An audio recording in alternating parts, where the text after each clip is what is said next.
airport Vishrantwadi in Pune. ఆ పూణేలో ఉన్నటువంటి ఆ యొక్క ఎయిర్పోర్ట్ లో Near to the airport. ఆ దేవుని దాసులు పూణేలో ఉన్నటువంటి ఎయిర్పోర్ట్ కు దగ్గరగా నివసిస్తూ ఉన్నారు.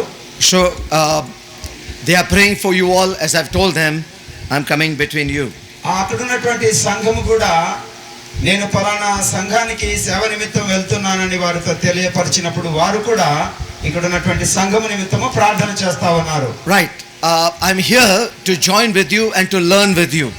నేను ఇక్కడికి రావటము మీతో కలిసి సహవాసం చేయుట ద్వారా కొన్ని నేను కూడా నేర్చుకోవాలనుకుంటున్నాను. Right. I'm not going to teach you. నేను మీకు బోధించటం లేదు. We're going to learn from one another. మనము ఒకరి నుండి ఒకరము నేర్చుకోవాలని నేను తలస్తూ ఉన్నాను. So we're going to look at 5 families from the Acts of the Apostles. అపోస్తలుల కార్యముల గ్రంథములో నుంచి 5 కుటుంబాలను మీ ఎదుటికి తీసుకురావాలని తలస్తూ ఉన్నాను. Right. You can pay attention. You'll be able to understand. మీరు కొంచెం జాగ్రత్తగా ఆలకించినట్లయితే మీరు గ్రహించగలరు. Very important to understand that families are the strength of the church. మనము అర్థం చేసుకోవాల్సినటువంటిది ఏంటంటే కుటుంబాలే సంఘానికి బలముగా ఉన్నాయి. When the families are strong and are spiritually sound, ఎప్పుడైతే కుటుంబాలు ఆత్మీయంగా ఉంటాయో అప్పుడు సంఘము అభివృద్ధి చెందేదిగా ఉంటుంది. There are many families in the Bible. Bible పరిశుద్ధ గ్రంథములో చాలా కుటుంబాలు ఉన్నాయి. But there's a purpose why God has kept these 5 families in the Acts of the Apostles. అయితే అపోస్తలుల కార్యముల గ్రంథములో ఎందుకు దేవుడు ఈ 5 కుటుంబాలను ఉంచాడు? Right. So what are those 5 families? There are among the many. What are the 5 families? అనేక కుటుంబాలలో ఆ కుటుంబాలు ఏవి అనేది ధ్యానం చేద్దాం. Yeah. First of all, we will be talking about Acts chapter 5. అపోస్తలుల కార్యముల గ్రంథములో ఆ 5వ అధ్యాయములో నుంచి మనం కొన్ని సంగతులు ధ్యానం చేద్దాం. I will be talking in detail afterwards. This is just a short introduction. ఉపోద్ఘాతముగా మాత్రమే నేను అందించగలను. తదుపరి విపులముగా 5 కుటుంబాల గురించి మనం ధ్యానం చేయబోతాం. So we all know about this family in Acts chapter 5. 5వ అపోస్తలుల కార్యములు 5వ అధ్యాయములో ఉన్నటువంటి ఆ యొక్క కుటుంబము మనం ఎరిగిన వారమే. And the portion that we are going to meditate is chapter 5 verse 1 up to verse 11. అపోస్తలుల కార్యములు 5వ అధ్యాయములో ఉన్న అధ్యాయములో మొదటి నుంచి 11 వచనాలలో ఉన్నటువంటి అంశాలను మనం ధ్యానించబోతా ఉన్నాం. Now when all these 5 families, ఈ 5 కుటుంబాలు కలిసి, we are looking at 4 important questions. ఈ 5 కుటుంబాలను గురించిన 4 ప్రాముఖ్యమైనటువంటి ప్రశ్నలు మనం ధ్యానించబోతా ఉన్నాం. You can note down the questions because that is important as you will study later on. ఈ 5 కుటుంబాలను గురించిన 4 ప్రశ్నలు మీరు ఒకవేళ నోట్ చేసుకున్నట్లయితే మీరు కూడా ధ్యానం చేసి అది అందించగలరు. Now 5 families, 4 questions. 5 కుటుంబాలు 4 ప్రశ్నలు. Why were these families kept in the scripture? ఎందుకు ఈ 5 కుటుంబాలు పరిశుద్ధ లేఖనాలలో లిఖించబడ్డాయి? Were they perfect? Yes. Were they perfect? వారు పరిపూర్ణులైనటువంటి వారా? Were they sinless? వారు పాపరహితులా? Were they very good? వారు చాలా మంచివారుగా పేరు పొందిన వారా? No. కాదు. So we have to understand the first question, why are these families kept in the scripture? కనుకనే వారు అలాంటి వారు కాకపోయినప్పటికీ మరి పరిశుద్ధ గ్రంథములో ఎందుకు వారు వ్రాయించబడి ఉన్నది అనేది మనం ధ్యానం చేయాలి. Secondly, రెండవదిగా, what is the spiritual lesson we learn from these families? మనము ఈ యొక్క కుటుంబాల నుంచి నేర్చుకునబోయేటువంటి ఆత్మ సంబంధమైనటువంటి పాఠం ఏమిటి? What are the spiritual lessons? ఆత్మ సంబంధమైనటువంటి పాఠాలు ఏవి ఉన్నాయి? Thirdly, మూడవదిగా, what is the doctrine that God is keeping in these families? ఈ యొక్క 5 కుటుంబాల్లో దేవుడు ఉంచినటువంటి సిద్ధాంతము ఏమిటి? God's word is a word of doctrine. దేవుని యొక్క వాక్యము ఒక సిద్ధాంతంతో కూడినటువంటి వాక్యముగా ఉన్నది. Sometimes we'll de-link family from doctrine. కొన్నిసార్లు మనము సిద్ధాంతము లేకుండా ఆ ఆలోచన కుటుంబాన్ని ఆలోచించే వారముగా ఉన్నాం. No, it's not like that. అది ఆ విధముగా కాదు. The doctrine of the scripture and the doctrine of the church is the same as the doctrine of the family. ఆ కుటుంబము యొక్క సిద్ధాంతము సంఘము యొక్క సిద్ధాంతమును ఒకటిగానే ఉన్నాయి. Right. When you separate this two institutions, you are separating the doctrine of God. ఆ యొక్క రెండు వ్యవస్థలు, కుటుంబ వ్యవస్థ సంఘ వ్యవస్థకు సంబంధించినటువంటి సిద్ధాంతమును మనం వేరు చేయకూడదు. So what is the third question? ఆ మూడవ ప్రశ్న ఏంటి? What is the doctrine, the scriptural doctrine, the New Testament church doctrine God has kept in the family? ఆ నూతన నిబంధన అనుసరించి ఇవ్వబడినటువంటి ఆ నూతన సిద్ధాంతము, పరిశుద్ధ గ్రంథములో లేఖనాల్లో లిఖించబడిన ఆ యొక్క నూతన సిద్ధాంతము ఏమై ఉన్నది? Fourthly, నాలుగవదిగా we want to look at how we can examine ourselves and move to perfection. ఆ నాలుగవదిగా మనము పరీక్షించుకొని ఆ యొక్క సంపూర్ణతకు ఎలాగూ ఎదగగలమో అని ఈ వాక్యం ద్వారా మనం నేర్చుకోగలం. Every family moves into perfection. ప్రతి ఒక్క కుటుంబము పరిశుద్ధత నుండి అతి పరిశుద్ధతకు వెళ్ళునదిగా ఉన్నది. The family means is a husband, a wife. ఆ కుటుంబం అంటే ఏంటంటే భర్త, భార్య. There are children. ఆ కుటుంబంలో పిల్లలు ఉన్నారు. There are married children, there are daughter-in-laws, son-in-laws. ఆ కుటుంబములో అల్లుళ్ళు, కూతుర్లు, అల్లుళ్ళు, కొడుకులు, కోడళ్ళు అందరూ ఉంటారు. Everything forms a perfect family. అందరూ కలిసే ఒక పరిపూర్ణమైనటువంటి కుటుంబముగా ఏర్పడుతుంది. And the church is the picture of such family. అదే విధముగా సంఘము ఒక సంపూర్ణమైనటువంటి కుటుంబంతో పోల్చబడి ఉంది. Right.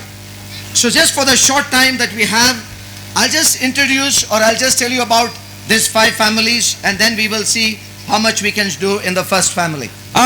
నేను క్లుప్తంగా ఈ 5 కుటుంబాలను గురించి మీకు క్లుప్తంగా వివరించి నేను ముందుకెళ్తాను. ఒక కుటుంబాన్ని గురించి వివరంగా ధ్యానించుదాం. The second family is Acts chapter 10. రెండవ కుటుంబము ఎక్కడ వ్రాయబడిందంటే అపోస్తలుల కార్యములు 10వ అధ్యాయములో వ్రాయబడి ఉంది. And that is, we know this is the family of Cornelius. ఆ యొక్క కుటుంబము ఎవరి కుటుంబం అని చెప్పబడి ఉందంటే కొర్నేలి అనబడినటువంటి భక్తిపరుని యొక్క కుటుంబము. Right. The third family is in Acts chapter 12.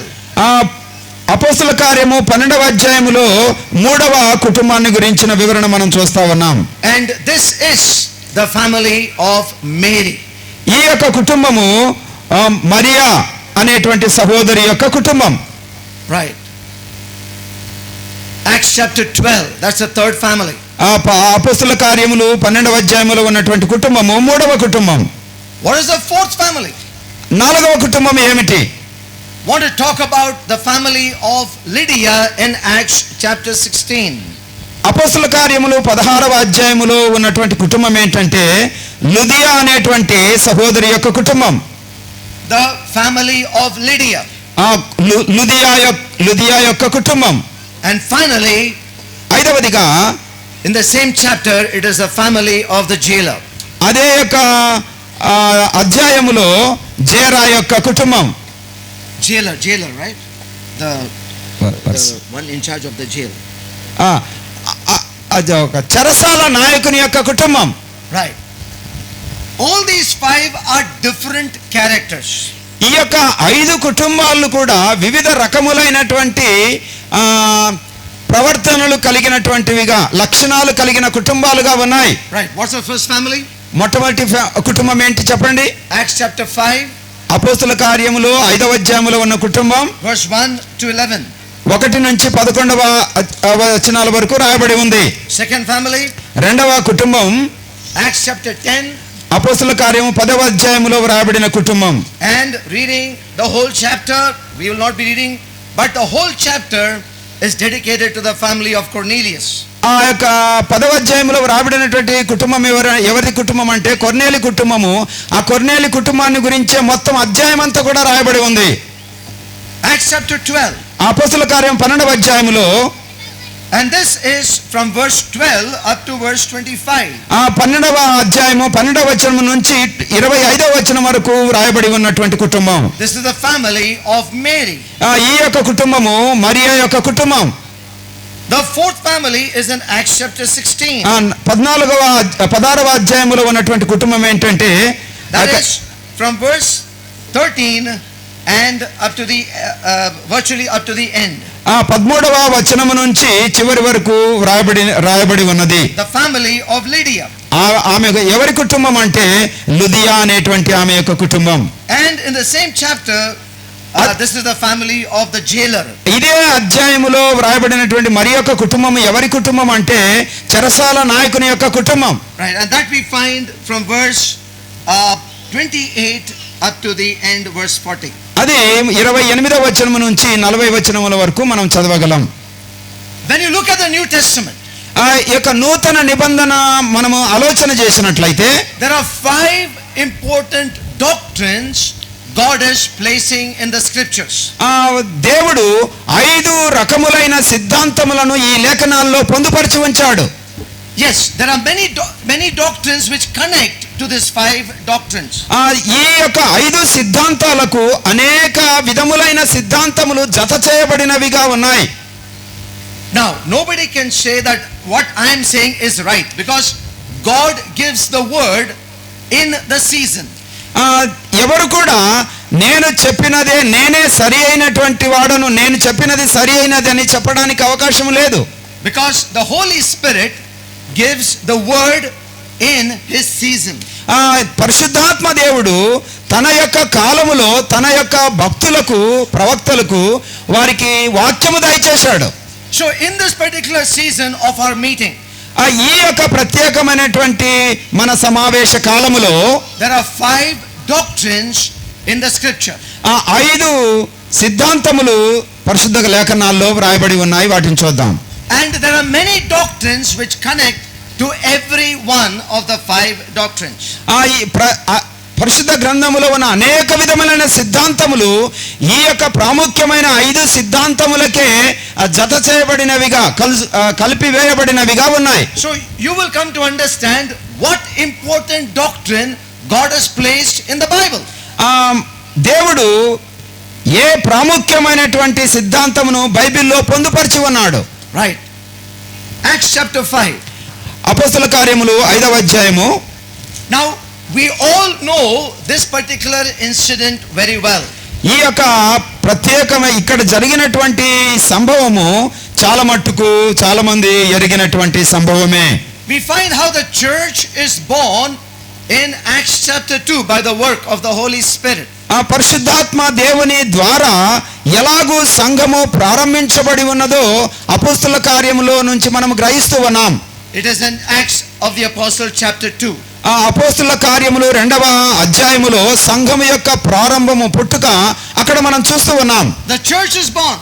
అక్కడ సంఘము యొక్క ప్రారంభము ఆ అధ్యాయములో మనం చూస్తా ఉన్నాం. Come back to Acts chapter 2. అపోస్తల కార్యములు 2వ అధ్యాయానికి మనం వద్దాం. And read verse 43. 43వ వచనం మనం చదువుకుందాం. అప్పుడు ప్రతివానికి భయము కలిగెను, మరియు అనేక మహత్కార్యములను సూచక క్రియలను అపోస్తలుల ద్వారా జరిగెను. Now look at the word which says, ఈ యొక్క వచన భాగం ఏం చెప్తుందో కొంచెం జాగ్రత్తగా ఆలకించండి. Fear came upon every soul. ప్రతి ఆత్మకు భయము, ప్రతి వారి మీద ఒక భయము వారి మీద ఉన్నట్లుగా మనం చూస్తూ ఉన్నాం. Now when is this verse being said? ఈ యొక్క వచన భాగము ఎప్పుడు చెప్పబడి ఉన్నది? It is said after verse 42. ఈ యొక్క వచన భాగం ఎప్పుడు చెప్పబడి ఉన్నది అంటే 42వ వచనము తరువాత చెప్పబడి ఉన్నది. So what is the connection? ఈ యొక్క 42వ వచనానికి 43వ వచనానికి ఉన్నటువంటి సంబంధం ఏమిటి? Yeah, please read verse 42. 42వ వచనం చదువుకుందాం. మీరు అపోస్తలుల బోధ యందును సహవాసమందును రొట్టె విరుచుట యందును ప్రార్థన చేయుట యందును ఎడతెగక ఉండిరి. Right. What does the word say? ఈ యొక్క వచన భాగం ఏం చెప్తుంది? They, that is, who are these they? ఇక్కడ చెప్పబడినటువంటి వీరు ఎవరు అని మనం ఆలోచించాలి. Yeah, there are three things about these people. ఈ యొక్క ఇక్కడ వీరు అని చెప్పబడినటువంటి వారిని గురించి మూడు సంగతులు వ్రాయబడి ఉన్నాయి. First of all, in verse 37. మొట్టమొదటిగా 37వ వచనము మనం ఆలోచించేద్దాం. వారు ఈ మాట విని హృదయములో నొచ్చుకొని, సహోదరులారా మేమేమి చేతుమని పేతురును కడమ అపోస్తలులను అడుగగా. Who are these they? ఇక్కడ చెప్పబడినటువంటి వారు అనబడిన వారు ఎవరు? They were cut in their heart when they heard the word of God. వారు ఎప్పుడైతే దేవుని వాక్యాన్ని విన్నారో వారు హృదయములో గుర్చబడ్డారు. The fear of God is not something that is preached, but it is experienced. దేవుని యొక్క వాక్యం అనున్నటువంటిది ఏంటంటే అది బోధించబడేది కాదు కానీ అది అనుభవించేదిగా ఉన్నది. Right, that's nicely put. Yeah. It is not only bodhinchakara, it is anubhavinchakara. It has to be a life experience. దేవుని వాక్యం అనేటువంటిది అది మన జీవిత అనుభవంతో కూడినదిగా ఉన్నది. And so it says in verse 37. అందుకనే 37వ వచనములో ఈ విధంగా వ్రాయబడి ఉంది. First they said, when they heard this, when they heard the word, when they heard the scripture, when they heard the teaching, they were pricked and they were broken in their hearts. ఎప్పుడైతే వారు దేవుని యొక్క వాక్యమును విన్నారో వారి హృదయములో నొచ్చుకొని లేక పొడవబడిన వారై అనే మాట మనం చూస్తా ఉన్నాం. Well, that is not sufficient, isn't it? ఇంకా అది మనకు సరిపోదు అనుకుంటూ ఉన్నాను. What's the second thing? రెండవదిగా ఏమిటి? They begin to inquire, they begin to be moved in the spirit. వారు దానిని విచారణ చేస్తా ఉన్నారు, వారి ఆత్మ చేత కదిలించబడుతూ ఉన్నారు. They were broken in the spirit. వారు ఆత్మలో వారు నొచ్చుకున్నారు. They were moved in the spirit. వారు ఆత్మలో కదిలించబడుతూ ఉన్నారు. What's the third thing? వాటి మూడవ విషయం ఏంటి? Verse 41. 41వ వచనం మనం చూద్దాం. మీరు మూర్ఖులకు ఈ తరం వారికి వేరై రక్షణ పొందుడని వారిని హెచ్చరించెను. Verse 41. 41వ వచనం. కాబట్టి అతని వాక్యము అంగీకరించిన వారు బాప్తిసం పొందిరి. ఆ దినమందు ఇంచుమించు 3000 మంది చేర్చబడిరి. All right. In the English Bible it says, they who received the word gladly. బైబిల్లో ఈ విధంగా వ్రాయబడి ఉంది, వారు వాక్యమును సంతోషముగా అంగీకరించిరని వ్రాయబడి ఉంది. Who are these people? ఈ వీరు ఎవరు? They are cut in the heart. వారు హృదయములో కూర్చబడిన వారు. Their spirit is broken. వారి ఆత్మ వారి హృదయము పగిలినదిగా ఉన్నది. They are those who are now crying before God. వారు దేవుని ఎదుట విలపించేవారుగా ఉన్నారు. Because God has broken their hard heart.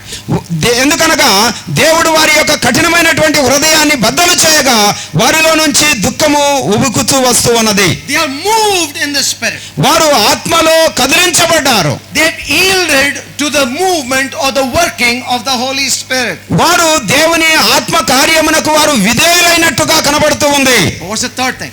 మూడవది విషయం ఏమై ఉన్నది? They are rejoicing in the spirit. మూడవదిగా వారు ఆత్మలో ఆనందిస్తూ ఉన్నారు. Right. No, all these things should go together, right? ఈ అన్ని కూడా కలిసి వెళ్ళేట్టుగా మనం చూస్తా ఉన్నాం. Broken in the spirit. వారి ఆత్మలో గుర్చబడటం, led by the spirit. వారు ఆత్మ చేత నడిపించబడటం, rejoicing in the spirit. వారు ఆత్మలో ఆనందించటం. About them it is told in verse 42. వారిని గురించే 42వ వచనములో చెప్పబడి ఉంది. Yeah, verse 42 is not coming for everybody. 42వ వచనము ప్రతి వారికి సంబంధించినటువంటిది కాదు. What are the three things? ఈ మూడు సంగతులు ఏమిటి? Now you must tell. మీరు చెప్పాలి. ఆ మూడు అక్కడ వ్రాయబడినటువంటి మూడు సంగతులు. What is the first thing? మొట్టమొదటిది ఏంటి చెప్పండి? 42 verse. broken in the spirit. వారు వారి ఆత్మలో కూర్చోబడటం, వారి హృదయములో నొచ్చుకోవటం. హృదయములో నొచ్చుకోవడం. ఓకే. 42 వచనం అదే కాదు. రైట్. 42వ వచనములో No, it cannot come if you are not broken. ఆ, మీరు హృదయములో నొచ్చుకొనని వారైతే 42వ వచనమునికి సంబంధం ఉండదు. Not possible. అది సాధ్యం కాదు. That is the connection of the scripture and the church. అదే ఆ లేఖనములకు సంఘమునకు ఉన్నటువంటి సంబంధం. I can preach on chapter 2 verse 42 but has no meaning. నేను నా యొక్క 2వ అధ్యాయం 42వ వచనములో బోధించవచ్చు కానీ అందులో అది ఏమి ఉపయోగకరంగా ఉండదు. Why? ఎందుకు? The first thing is I must be broken. మొట్టమొదటిగా ఏంటంటే నేను పగిలిన హృదయము కలిగిన వాడనై ఉండాలి. That is what we read in Hebrews chapter 4 and verse 12, right? హెబ్రీయులకు రాసిన పత్రిక 4:12లో అదే మనం చదవగలం. What does the word do? ఆ వాక్యం ఏం చేసింది? Hebrews chapter 4 verse 12, please read it. ఎందుకనగా దేవుని వాక్యము సజీవమై దేవుని వాక్యము సజీవమై బలము గలదై రెండంచుల గల ఎటువంటి ఖడ్గము కంటెను రెండంచులు గల ఎటువంటి ఖడ్గము కంటెను వాడిగా ఉండి ప్రాణాత్మలను కీళ్లను ములుగులను కీళ్లను విభజించినంత మట్టుకు దూరుచు హృదయం యొక్క తలంపులను ఆలోచనలను శోధించుచున్నది. Hello my dear brothers and sisters. నా ప్రియమైన సహోదరురా సహోదరులారా, does this verse apply to me? ఆ యొక్క వచనము నాకు అన్వయించబడుతూ ఉందా? Does it apply to you? నీకు అన్వయించబడుతూ ఉంది. Verse Acts chapter 2 verse 42 cannot be in my life if I am not broken in my spirit by the word of God. అపోస్తలుల కార్యము 2వ అధ్యాయం 42వ వచనము అది హృదయములో వారు పగలగొట్టబడిన వారు అయితేనే వారికి సంబంధించినదిగా ఉంది. Then I need to be, after I am broken, then I am led. ఆ హృదయములో వారు నొచ్చుకొనబడిన తర్వాత పగలగొట్టబడిన తర్వాతనే వారు నడిపించబడతా ఉన్నారు. వారు హృదయములో నొచ్చుకోవటం తర్వాత నడిపించబడటం. నొచ్చుకోవటము లేకపోతే వారు నడిపించబడటము లేదు. That is the scripture. ఆ విధంగా అది వాక్యం బోధిస్తూ ఉంది. But what's the third thing? మూడవది ఏంటి? With all this we rejoice in the spirit. దీనిని బట్టి వారు ఆత్మలో ఆనందించటం ప్రారంభించబడింది. Verse 41. 41వ వచనం. You know, obedience brings about rejoicing in the spirit. ఎప్పుడైతే విధేయులవుట జరుగుతూ ఉందో వారి యొక్క ఆత్మలలో ఆనందం ప్రారంభమవుతుంది. You know, when you ask somebody to, do anything, ఎవరినైనా మీరు ఏదైనా చేయండి అని మనం అడిగినప్పుడు they very happy. వారు చాలా సంతోషిస్తారు. But you say, this is God's word, obey it. అయితే ఇది దేవుని వాక్యము, దీనికి విధేయులు కండి అంటే ఇలాగ విచారంగా వారు ముఖం పెడతారు కదా. You don't say, yes, I'll do it. Okay నేను తప్పకుండా చేస్తానని మాత్రం సంతోషంగా చెప్పరు. What do you say? I'll go and think about it. ఇంకేం చెప్తారంటే నేను వెళ్ళి ఆలోచన చేస్తాను అంటారు. I'll ask my father. నేను వెళ్ళి తండ్రి గారిని అడుగుతాను అంటారు. I'll ask that person. నేను లేకుంటే మరి ఒక వ్యక్తిని అడుగుతాను అంటారు. అలా కాదు. Obedience is now and immediate. విధేయత అనేటువంటిది వెంటనే జరుగుతుంది వాక్యం విన్నప్పుడు. Obedience is costly. Yes, pardon. Costly. It costs money.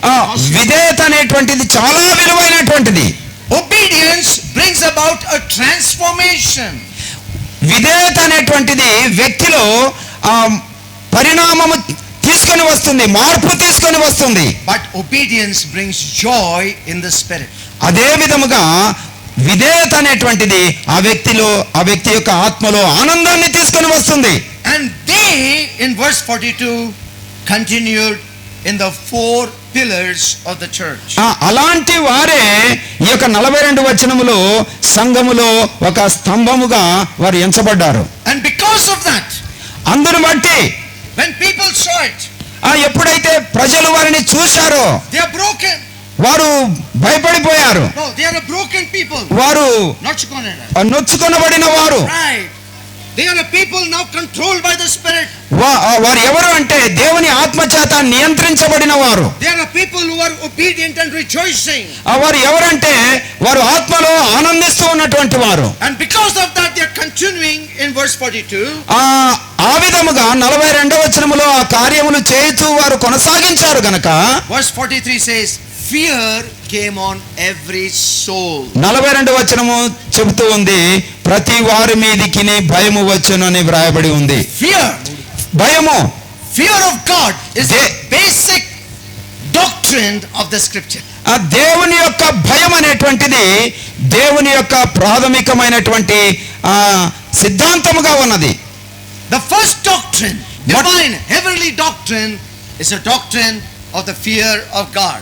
ఆ దైవ సంబంధమైనటువంటి సిద్ధాంతము, మొట్టమొదటి సిద్ధాంతము ఏంటంటే దేవునికి భయపడటం. And that is what we will be talking about in the session. అదే ఆ విషయాన్ని గురించే మనము మరి ఒక సెషన్ లో మాట్లాడుకోబోతా ఉన్నాం. Chapter 5. కాబట్టి 5వ అధ్యాయము, because of the incident of Ananias and Sapphira, అననయ సఫీరా యొక్క కుటుంబంలో జరిగినటువంటి సంభవాన్ని బట్టి look at verse 11. 5వ అధ్యాయము 11వ వచనానికి చూద్దాం. చదవండి. సంఘం అంతటికి ఈ సంగతులు వినిన వారికి అందరికి మిగుల భయము కలిగెను. Read again. సంఘమంతటికి సంగతులు వినిన వారికి అందరికి ఈ సంగతులు వినిన వారికి అందరికి భయము కలిగెను. మిగుల భయము కలిగెను. Why is it said like that? ఈ విధముగా ఎందుకు చెప్పబడి ఉన్నది? Because the fear of God has taken a holiday. దేవుని యొక్క భయము gone for a holiday. అది సెలవులో వెళ్ళినట్లుగా ఉన్నది. All the believers said, "Tata, fear of God." ఆ యొక్క భయానికి విశ్వాసులైన వారందరూ కూడా భయ చెప్పినట్టుగా వ్రాయబడి ఉంది. I am saved. నేను క్షేమంగా ఉన్నాను. I am born again. నేను తిరిగి జన్మించిన వాడిగా ఉన్నాను. Child of God. నేను దేవుని బిడ్డగా అయ్యాను. I am baptized. నేను బాప్తిసం తీసుకున్నాను. I am the member of the church. నేను సంఘములో సభ్యుడిగా ఉన్నాను. Fear of God. దేవుని యొక్క భయము టాటా అది భయ చెప్పినట్టుగా ఉంది. So God brings the first instance of the doctrine through the life of Ananias and Sapphira. దేవుని వాక్యము పట్ల భయము లేకుండా ఉండుటను బట్టి దేవుని వాక్యము పట్ల భయం ఉండునట్లుగా ఉండు విధముగా దేవుడు ఆ సంభవాన్ని జరిగించినట్లు మనం చూస్తూ ఉన్నాం. Beloved, I want to close at this time. ఈ యొక్క సమయంలో నేను ముగించాలని కోరుతా ఉన్నాను. God willing, we will carry on with this later.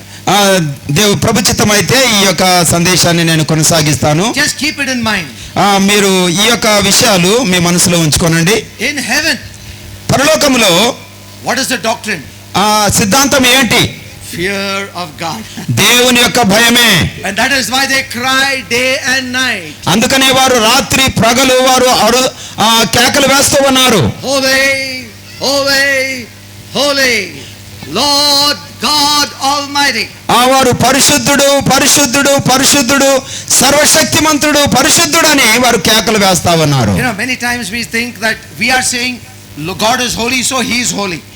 మనము